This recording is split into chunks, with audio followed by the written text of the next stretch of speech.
In this problem, we're given the graph of a function, and we're being asked, what does that function's inverse look like? One thing to remember about finding the inverse is that it reflects, or inverse gets reflected over the line y equals x. So y equals x is this 45-degree line passing through the origin.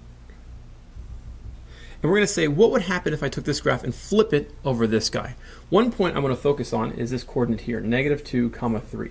Another cool thing to know about the inverse is that any point that's on the original function gets flipped. I know we're talking about reflections a lot, but I actually mean the x and y values get flipped. So -2, 3 is on the graph of f, but it ends up being 3, -2 ends up on the graph of f inverse. So here's 1, 2, 3, -2. This coordinate is guaranteed to be on the inverse. If you want to, you can figure out, like try and eyeball what points would be over here to cause this to be a reflection, but here's what you end up getting.